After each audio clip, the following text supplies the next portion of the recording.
Chapter भाषा शिक्षण के उपागम। भाषा शिक्षण के उपागम। उपागम शब्द का शाब्दिक अर्थ है पहुंच, साधन, निकट आना, पद्धति, सोपान आदि। उपागम शब्द का शाब्दिक अर्थ है पहुंच, साधन, निकट आना, पद्धति, सोपान आदि।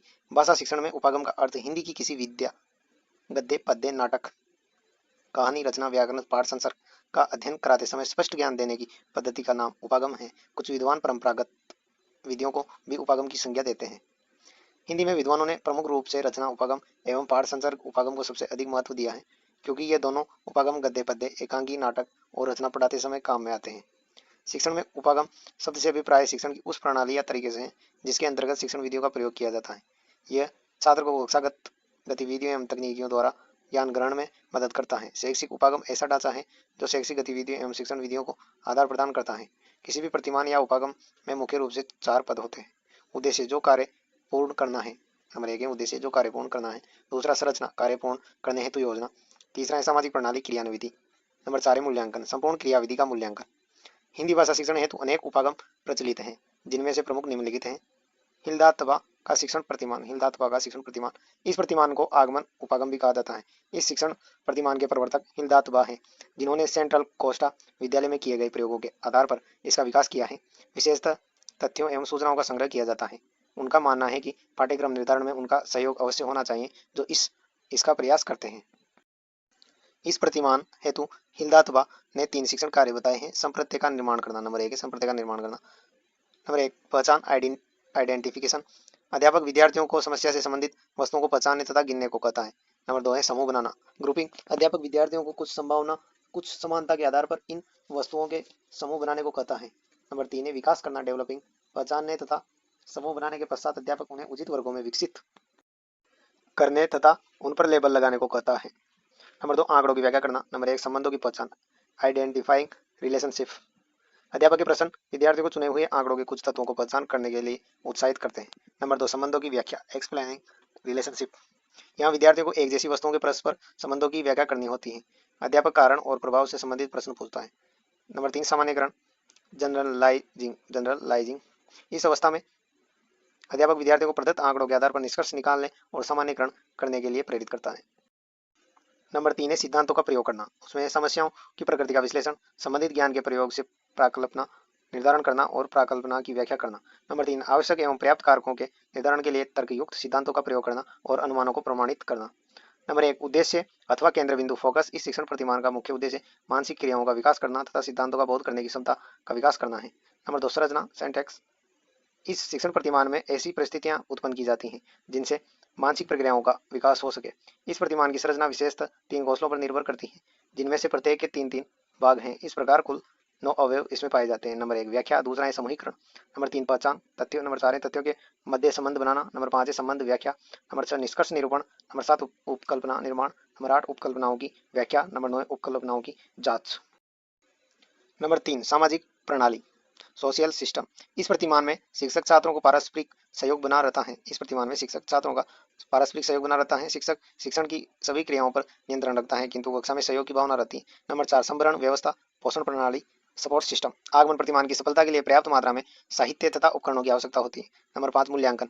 इस प्रतिमान में छात्रों के व्यवहार का मूल्यांकन करने हेतु प्रयोगात्मक परीक्षाएं, निबंधात्मक तथा वस्तुनिष्ठ प्रश्नों का सहारा लिया जाता है। नंबर 6 उपयोग। इस प्रतिमान का प्रयोग सामाजिक विषयों में शिक्षण हेतु उपयोगी है। यह दूरदर्शन, अनुदेशन, प्रत्यय निर्माण तथा शिक्षण की भूमिका के निर्वाह में महत्वपूर्ण योगदान निभाता है। इसके द्वारा छात्रों में सृजनात्मकता तथा उत्पादन चिंतन की क्षमता का विकास किया जा सकता है। अतः संस्कृत, हिंदी जैसे साहित्यिक विषयों के लिए भी यह उपयोगी सिद्ध होगा। तबा के शिक्षण उपागम के लाभ। हिलदा तबा के शिक्षण उपागम के लाभ है चिंतन का विकास। यह प्रतिमान विद्यार्थियों के चिंतन विकास में सहायता प्रदान करता है। सिद्धांतों का प्रयोग विद्यार्थियों को प्रस्तुत आंकड़ों से आगे ले जाता है और उनके रचनात्मक चिंतन को समृद्ध बनाता है। यह एक विध एवं बहुत विधि दोनों प्रकार के चिंतन का विकास करता है। नंबर 2 कई विषयों के लिए उपयोगी। प्रतिमान कई विषयों, सामाजिक अध्ययन, जीव विज्ञान, भूगोल, अंग्रेजी आदि के शिक्षण के लिए उपयोगी सिद्ध हुआ है। नंबर 3 छोटे बच्चों के लिए उपयोगी। यह प्रतिमान छोटे बच्चों को उदाहरणों एवं आगमनात्मक चिंतन की शिक्षा देने के लिए विशेष रूप से उपयोगी है। नंबर 4 प्रारंभिक एवं उच्च कक्षाएं। सूचना सामग्री का सुव्यवस्थित अनुक्रम अधिगम अनुभवों का आधार होता है। नंबर 5 मनोवैज्ञानिक। इस प्रतिमान द्वारा विद्यार्थी सक्रिय बने रहते हैं। नंबर 6 तार्किक। इस प्रतिमान में क्रियाओं का अनुक्रम तार्किक है। नंबर 7 है भाषात्मक महत्व। यह प्रतिमान अध्यापकों एवं विद्यार्थियों में भाषा के प्रति सजगता विकसित करता है। नंबर 7 है उसके बाद 8 सहयोगी प्रणाली। यह प्रतिमान अध्यापक एवं विद्यार्थियों के सहयोग पर आधारित है। हिलदा तबा के शिक्षण उपागम के दोष। नंबर 1, सभी प्रकरणों के लिए नहीं। यह प्रतिमान सभी विषयों के सभी प्रकरणों के शिक्षण के लिए उपयुक्त नहीं किया जा सकता है। नंबर 2, सभी समस्याओं के लिए नहीं। यह प्रतिमान सभी समस्याओं का समाधान प्रस्तुत नहीं करता। नंबर 3, अध्यापक केंद्रित। यद्यपि इस प्रतिमान द्वारा किए गए शिक्षण कार्य में विद्यार्थी व्यस्त रहते हैं, परंतु वस्तुतः ये अध्यापक केंद्रित है, क्योंकि अध्यापक ही योजना बनाता है, प्रश्न पूछता है और प्रश्नों का अनुक्रम निश्चित करता है। हर्बर्टीय पंचपदी उपागम। प्रसिद्ध दार्शनिक, शिक्षाशास्त्री एवं मनोवैज्ञानिक हर्बर्ट स्पेंसर के शिष्यों ने उनके सिद्धांतों को आधार बनाकर इस सिद्धांत को प्रस्तुत किया। हर्बर्ट ने शिक्षा जगत को सर्वप्रथम 4 पद, स्पष्टता, साहचर्य, व्यवस्था और विधि दिए, किंतु बाद में उनके शिष्य जिलर और अन्य लोगों ने प्रथम सोपान स्पष्टता को 2 भागों में प्रस्तावना एवं प्रस्तुतिकरण में बांट दिया तथा साहचर्य, व्यवस्था, विधि के नामकरण में भी परिवर्तन कर क्रमशः तुलना, नियमीकरण तथा प्रयोग कर दिया, और तब से इसमें 5 पद हो गए, जिसको हर्बर्टीय पंचपदी के नाम से जाना जाता है। ये 5 पद निम्न है। नंबर 1, प्रस्तावना, प्रिपरेशन। इसमें छात्रों के पूर्व ज्ञान को पाठ के नवीन ज्ञान से जोड़ा जाता है, जिससे पढ़ाए जाने से पाठ तक की सूचना का विधान होता है। यह एक उद्दीपक के रूप में कार्य करती है। इसके द्वारा मानसिक रूप से छात्रों को तैयार किया जाता है।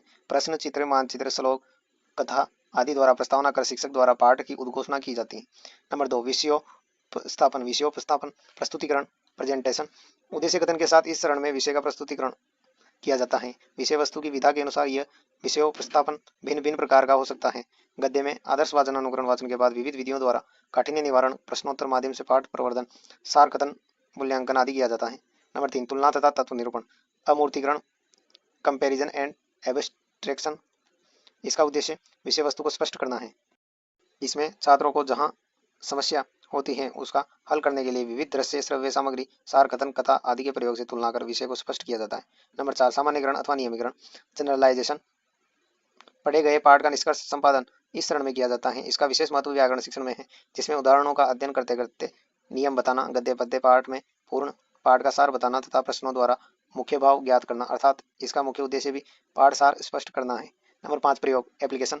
यह सर्वाधिक महत्वपूर्ण पद है। शिक्षक की सफलता यहीं आकी जाती है। इसमें विद्यार्थियों को नए विचारों का अभ्यास तथा नियमों का प्रयोग सिखाया जाता है।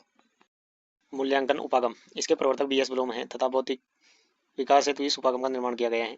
इसमें शिक्षण तथा परीक्षण उद्देश्य केंद्रित होता है। हर्बर्टीय पंचपदी यह विधि को ही मूल्यांकन विधि के रूप में विकसित किया गया है। यह एक उद्देश्यपरक विधि है, जिसमें प्रत्येक सोपान के मूल्यांकन हेतु कार्य किया जाता है। सोपान नंबर 1, उद्देश्य निर्माण। शिक्षण प्रक्रिया प्रारंभ करने से पूर्व विषय वस्तु संबंधी उद्देश्यों का निर्माण। दूसरा है व्यवहारगत परिवर्तन। निर्धारित उद्देश्यों के आधार पर किस सीमा तक व्यवहार परिवर्तित हुआ है। नंबर 3, पाठ्य बिंदु, शिक्षण बिंदु। पाठ को पढ़ाते समय किन किन बिंदुओं का ध्यान रखना है। नंबर 4, शिक्षक कार्य। शिक्षण बिंदु को पूरा करवाने के लिए शिक्षक द्वारा किए गए कार्य एवं सहायक सामग्री का विवरण इसमें होता है। नंबर 5, छात्र कार्य। इसमें शिक्षण के दौरान शिक्षार्थी को सक्रिय रखने हेतु किए गए प्रयासों का ब्यौरा होता है। नंबर 6, मूल्यांकन महत्वपूर्ण चरण है। इसमें प्रत्येक चरण की सफलता की जांच के लिए प्रश्न बनाए जाते हैं तथा मूल्यांकन किया जाता है। यह मनोवैज्ञानिक विधि है, जिसमें मूल्यांकन के साथ साथ अभिप्रेरण एवं पुनर्बलन भी है। शिक्षक को अपने शिक्षण में सुधार करने की उचित दिशा का ज्ञान होता है। यह उपागम मूल्यांकन आधारित है, इसलिए स्वाभाविक नहीं है छात्रों पर भी मूल्यांकन का दबाव होता है। यूनिट सिस्टम, इकाई, चक्रीय उपागम। यूनिट सिस्टम या इकाई या चक्रीय उपागम। प्रवर्तक एच सी मॉरिसन 1956। शिक्षा के क्षेत्र में इसका रचना प्रयोग 1920 में हुआ था। इकाई उपागम वातावरण, संगठित विज्ञान, कला या आचरण की एक व्यापक एवं महत्वपूर्ण इकाई है। मॉरिसन ने शिक्षण की चक्रीय योजना का प्रतिपादन किया है। मॉरिसन का इकाई प्रत्यय चक्रीय उपागम मनोवैज्ञानिक अधिक है। मॉरिसन अपने आयाम में इस बात पर अधिक बल देते हैं कि छात्रों को अपने अधिगम उद्देश्यों का स्पष्ट रूप में बोध होना चाहिए। शिक्षण में छात्रों की आवश्यकताओं को प्रधानता दी जानी चाहिए, जिससे वे अपने उद्देश्यों की प्राप्ति कर सकें। यह बोध स्तर का उपागम है। शिक्षक इस स्तर पर सामान्यकरण, सिद्धांतों तथा तथ्यों के संबंध का बोध करता है। यह शिक्षण उद्देश्य केंद्रित एवं सूझबूझ से युक्त होता है। मूल्यांकन के लिए निबंधात्मक तथा वस्तुनिष्ठ दोनों प्रकार की प्रणालियों का प्रयोग किया जाता है। इसके निम्न चरण है। नंबर 1, उद्देश्य। इस उपागम का उद्देश्य प्रत्यय का स्वामित्व प्राप्त करना है। दूसरा है संरचना। इसके 5 सोपान है। अन्वेषण, पूर्व ज्ञान के अनुसार पाठ्य वस्तु को व्यवस्थित कर इकाई में सुनिश्चित करना। ब, इकाई प्रस्तुतिकरण, छात्रों से संबंध स्थापित कर उनके समक्ष प्रस्तुतिकरण एवं समस्या का निदान तथा पाठ की पुनरावृत्ति। स, परिपाक, आत्मीकरण, क्रियान्वयन। इसमें पाठ्य वस्तु की गहनता पर बल दिया जाता है। इसमें छात्रों को निर्देश देकर शिक्षक उनके पर्यवेक्षण पर विशेष ध्यान देता है तथा विषय वस्तु की गहनता पर बल देता है। द, व्यवस्था। इसमें छात्र सीखे गए ज्ञान को लिखित रूप में बिना सहायता के प्रस्तुत करता है तथा तथ्यों का बोध करता है। यह अभिव्यक्तिकरण, वर्णन। अभिव्यक्तिकरण या वर्णन, इसमें सीखे गए ज्ञान को मौखिक रूप से अन्य छात्रों एवं शिक्षक के समक्ष वर्णन किया जाता है। नंबर 3, सामाजिक प्रणाली। शिक्षक नियंत्रक के रूप में कार्य करता है तथा प्रक्रिया में शिक्षक छात्र दोनों सक्रिय रहते हैं। नंबर 4, मूल्यांकन प्रणाली। इस प्रणाली में आवश्यकता अनुसार लिखित, मौखिक, निबंधात्मक तथा वस्तुनिष्ठ मूल्यांकन विधियों का प्रयोग किया जाता है। कामवेल ने कहा, इकाई दो प्रकार की होती है, पाठ्य वस्तु इकाई एवं अनुभव से संबंधी इकाई। प्रायोजना, परियोजना, प्रोजेक्ट विधि। रिचार्ड्स महोदय प्रोजेक्ट प्रोजेक्ट शब्द का प्रयोग सर्वप्रथम इन्होंने किया, रिचार्ड्स महोदय ने। प्रारंभ में प्रोजेक्ट विधि का प्रयोग मैनुअल ट्रेनिंग की विधा के रूप में किया जाता था। किलपैट्रिक महोदय ने प्रोजेक्ट प्रायोजना विधि को सर्वप्रथम 1918 में अध्यापन में अपनाया। प्रोजेक्ट प्रणाली कार्य द्वारा शिक्षा के सिद्धांत के अंतर्गत आती है। प्रोजेक्ट के प्रकार वर्गीकरण। किलपैट्रिक के अनुसार, थॉमस एम रिस्क के अनुसार, एल्सबर्थ कॉलिंस के अनुसार और चार्ल्स एम मक्सरी के अनुसार। किलपैट्रिक के अनुसार है 4। नंबर 1 रचनात्मक योजना, दूसरा है अभ्यासात्मक योजना, तीसरा है समस्यात्मक योजना, नंबर 4 है रसास्वादन योजना। थॉमस एम रिस्क के अनुसार है 3 उत्पादनात्मक योजना, दूसरा है अधिगम योजना, तीसरा है बौद्धिक या समस्यात्मक योजना। एल्सबर्थ कॉलिंस के अनुसार है 4। नंबर 1 है खेल योजना, नंबर 2 भ्रमण योजना, नंबर 3 कहानी योजना, नंबर 4 है नैतिक योजना। चार्ल्स ए मक्सरी के अनुसार है 5। नंबर 1 हस्तकला संबंधी, नंबर 2 है औद्योगिक एवं व्यापारिक, नंबर 3 विज्ञान संबंधी, नंबर 4 ऐतिहासिक व जीवनी प्रोजेक्ट, नंबर 5 है साहित्यिक संबंधी। प्रोजेक्ट के प्रकार वर्गीकरण है। किलपैट्रिक के अनुसार 4, थॉमस एम रिस्क के अनुसार 3, एल्सवर्थ कॉलिंस के अनुसार 4 और चार्ल्स ए मक्सरी के अनुसार 5। प्रायोजना विधि की प्रमुख परिभाषाएं। प्रायोजना वह समस्या युक्त कार्य हैं जो स्वाभाविक प्राकृतिक वातावरण में पूरा किया जाता है। स्टीवेंस ने परिभाषा दी, प्रायोजना वह समस्या युक्त कार्य हैं जो स्वाभाविक प्राकृतिक वातावरण में पूरा किया जाता है। सामाजिक अध्ययन के अंतर्गत सहज वृद्धि के अनुसार प्रायोजना शब्द का अर्थ बालकों द्वारा नियोजित प्रयोजन युक्त कार्य को जीवन की वास्तविक परिस्थितियों में पूरा किया जाना चाहिए। वाइनिंग एंड वाइनिंग ने परिभाषा दी। सामाजिक अध्ययन के अंतर्गत सहज वृद्धि के अनुसार प्रायोजना शब्द का अर्थ बालकों द्वारा नियोजित प्रयोजन युक्त कार्य को जीवन की वास्तविक परिस्थितियों में पूरा किया जाना चाहिए। वास्तविक जीवन जैसी परिस्थितियों में पूरा किया जाने वाला बालकों द्वारा आयोजित उद्देश्य युक्त कार्य प्रायोजना कहलाती है। यह परिभाषा दी विनिंग ने। प्रायोजना वह अभिप्रायुक्त क्रिया है जो संपूर्ण संलग्नता के साथ सामाजिक पर्यावरण में क्रियान्वित होती है। किलपैट्रिक के अनुसार प्रायोजना विधि के कार्यपद। उद्देश्य का निर्धारण। प्रायोजना उद्देश्यों पर आधारित होती है। उद्देश्य निर्धारण का दायित्व अनुभवी होने के कारण शिक्षक का होता है। आयोजन वाद विवाद की रीति को प्रोत्साहन देकर सबकी राय से प्रायोजना प्रोजेक्ट को चुनना चाहिए।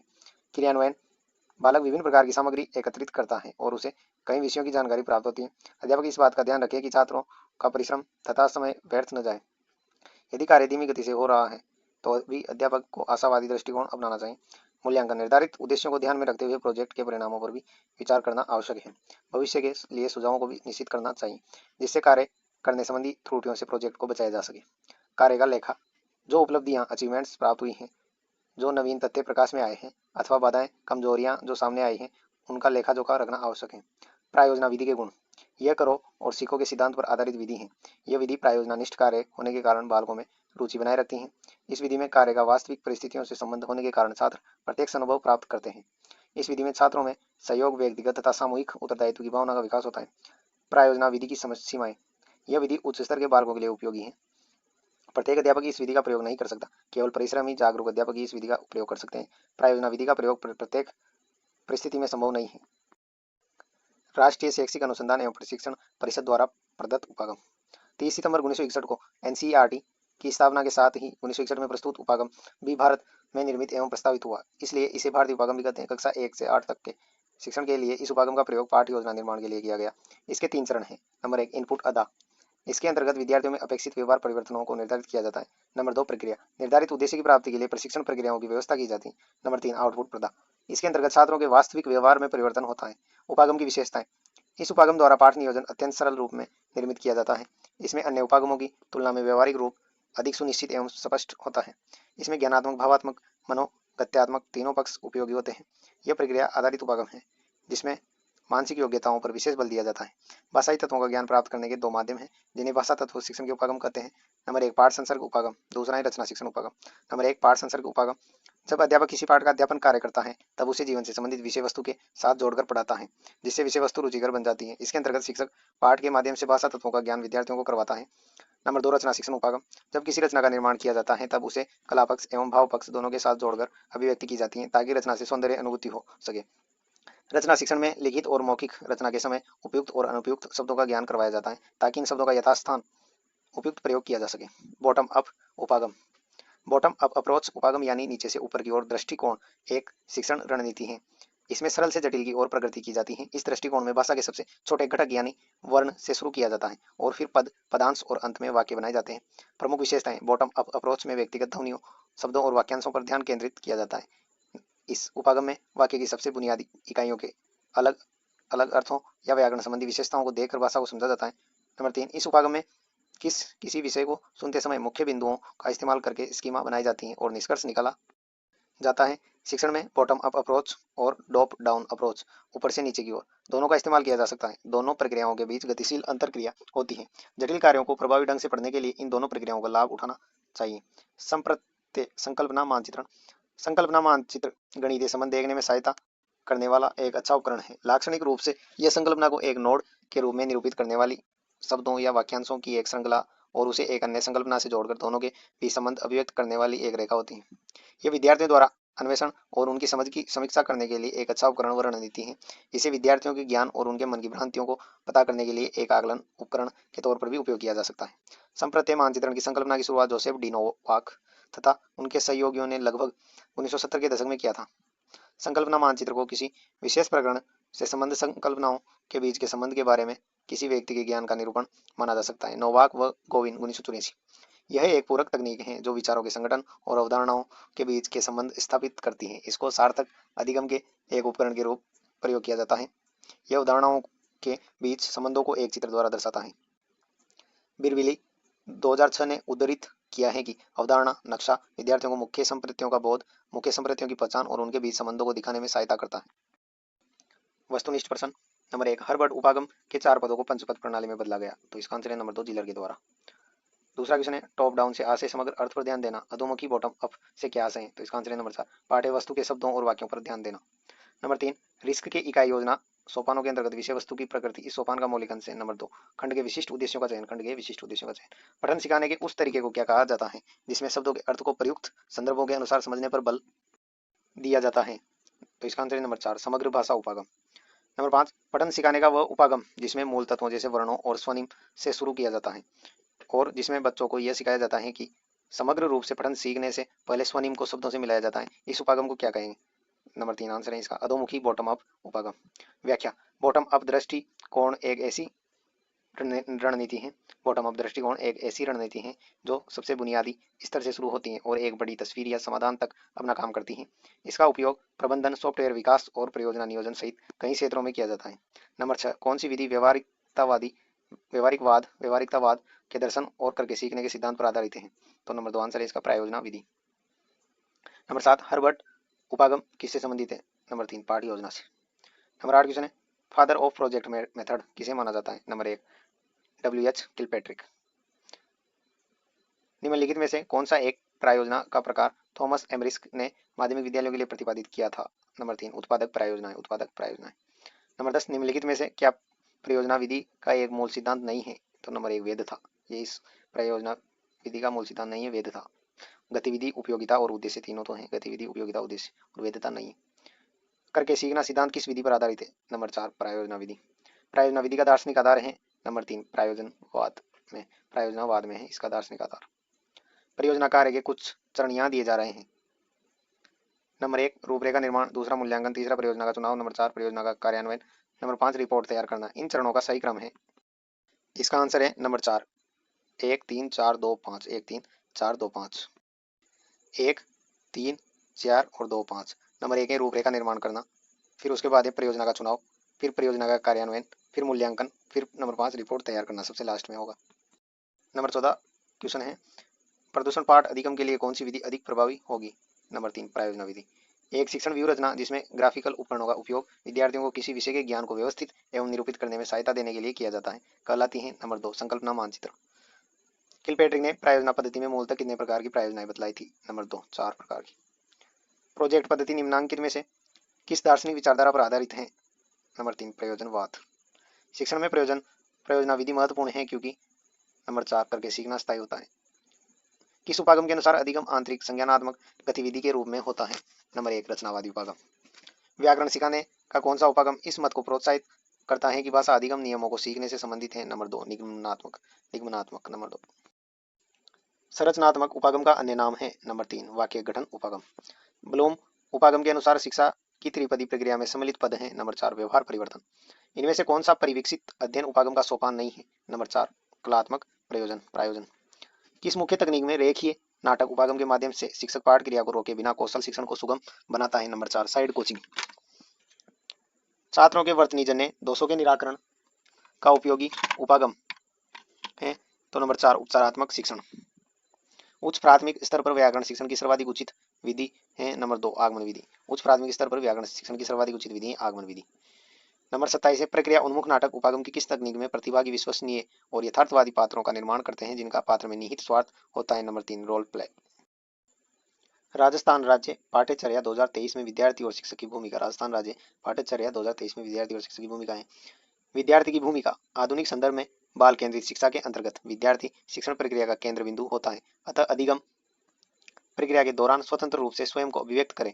अधिगम प्रक्रिया के दौरान आने वाली समस्याओं को सहपाठी समूह और शिक्षकों के साथ साझा कर समाधान की ओर अग्रसर हों। माध्यमिक और उच्च माध्यमिक स्तर के विद्यार्थी देश दुनिया से जुड़े गंभीर मुद्दों के आलेख एवं साहित्य को पढ़ें एवं उन पर अपनी मौखिक और लिखित राय प्रकट करें। संकेत संवेदना और मौन की भाषा को समझ कर उसके अनुरूप व्यवहार करना सीखें। शिक्षक की भूमिका। शिक्षक एक आदर्श सक्रिय सहायक की भूमिका में रहेंगे। विद्यार्थी के सामने भाषागत चुनौतियां रखकर उन्हें भाषा के व्यवहारिक स्वरूप को समझने हेतु प्रेरित करेंगे। विद्यार्थी द्वारा किए जाने वाले रचनात्मक लेखन वाचन को प्रोत्साहन देंगे। विद्यार्थियों द्वारा लाए जाने वाली नवीन शब्दावली के प्रति उदारता रखेंगे। दो तरफ संवाद को महत्व देकर विद्यार्थियों को तर्कशील अभिव्यक्ति का अवसर देंगे। भाषा सीखने में जो विद्यार्थी पीछे रह जाते हैं उन्हें उचित उपचारात्मक शिक्षण देंगे। बहुभाषिकता एवं अंतर्भाषिक संबंध को प्रोत्साहन देंगे। चैप्टर समाप्त।